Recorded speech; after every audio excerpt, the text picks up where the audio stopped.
Where are now? Are we good? Can you hear me? Good afternoon, everybody. My name is Erin Abrahamson. I'm the Chief of Staff at the National Center. This is my 9th res, and I've been working for the National Center for about 8 years now. It's been a great journey for me.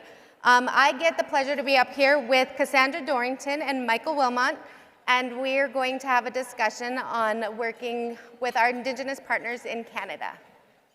I'll give them time to introduce themselves.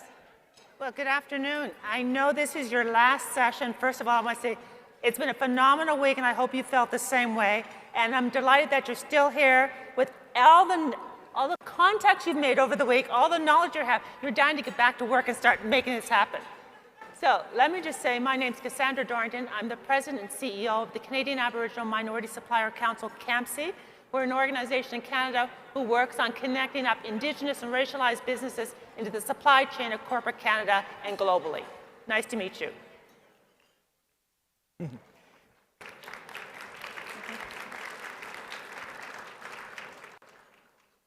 And my name is Michael Wilmot. I'm the Senior Trade Commissioner at the Consulate General of Canada in Los Angeles. That's a diplomatic office of the Government of Canada. And one of the programs we run is called the Canadian Trade Commissioner Service. And we work closely with exporters, companies from across Canada to access new markets, the United States being our most important and closest market.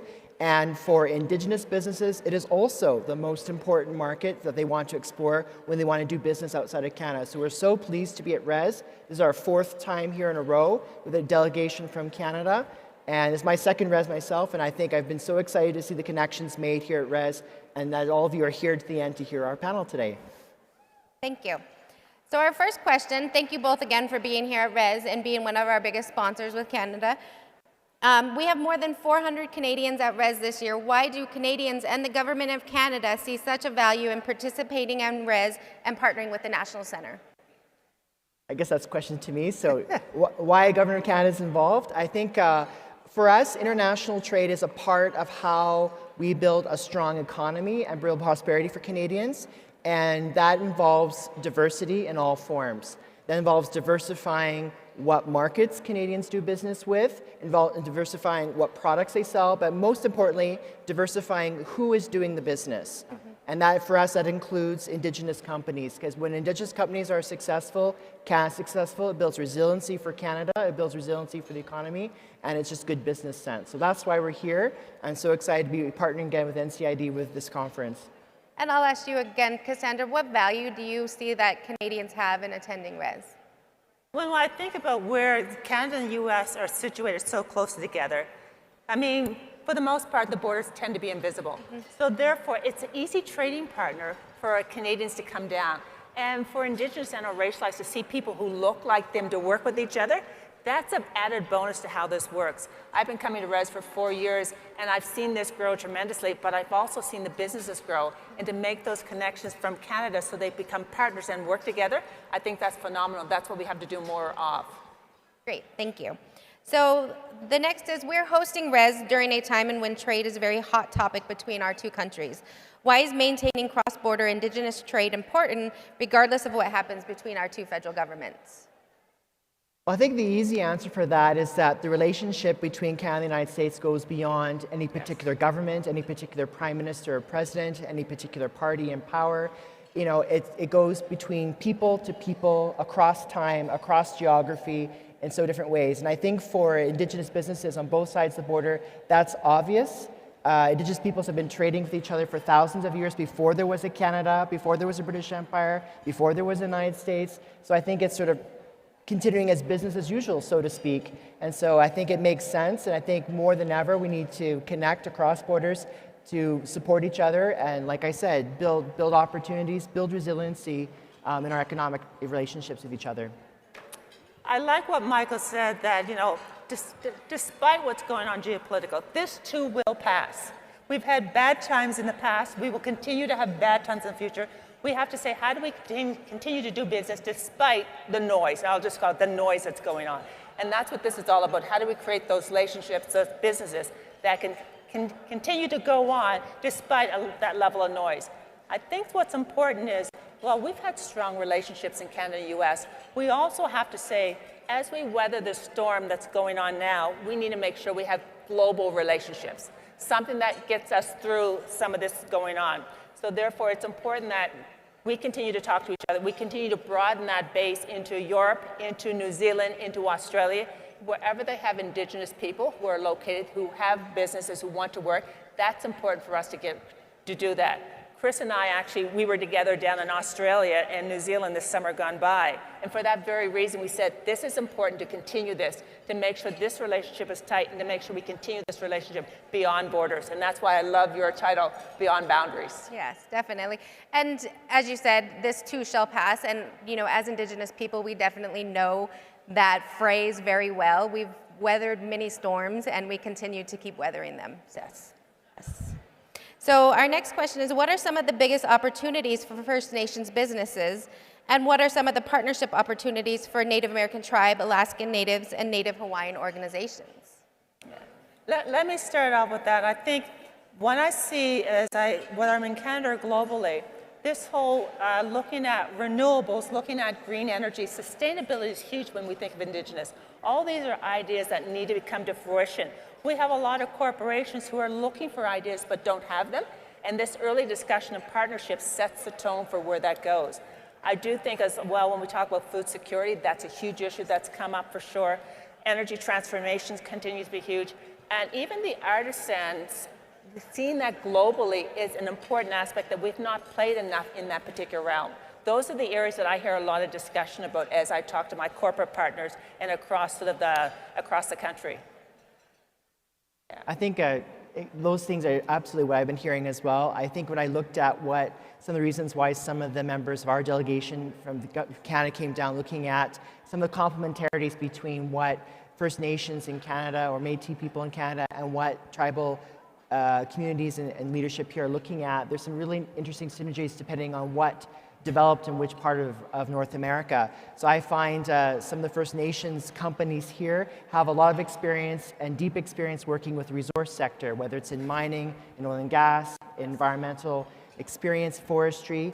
And we find here a lot of the tribal governments have a lot of deep experience in hospitality, gaming, yes.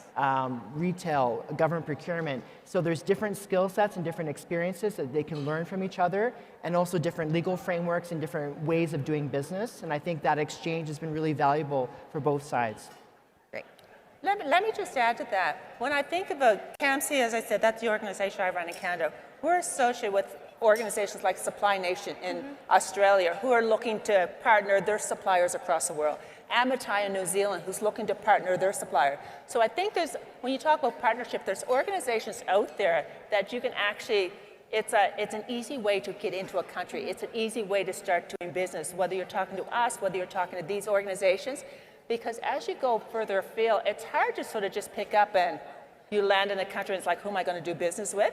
This way, once you're connected to some of these organizations, they're looking for just that, the connection for you into their supply base, and how do we connect you into some corporate and or business opportunities. Definitely, and we're looking to build the same relationships with both Supply Nation and Amatai. Perfect. We will be going and visiting Amatai in a few weeks down in New Zealand. Excellent, excellent.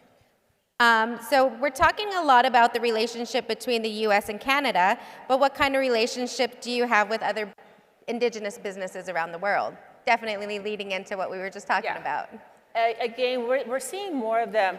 I think, I'm not sure if it was COVID that did it or whatever, but we have people who have raised above and started reaching out to each other.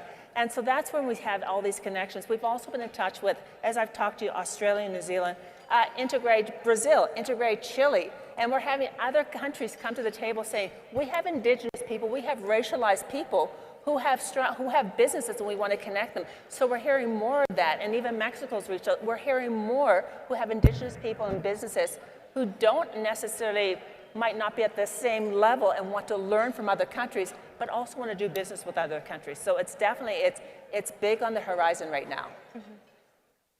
We see the same with our network with the Trade Commissioner Service in our offices in Latin America, in Oceania, in Asia. Lots of interest in Indigenous peoples there to work with Indigenous peoples in Canada, and want to keep that going.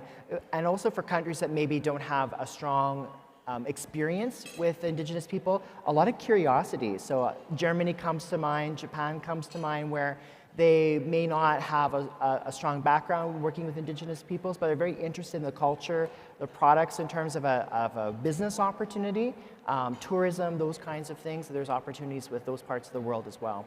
And it's also that curiosity that can build big relationships too. Absolutely. So we really want to foster those as well.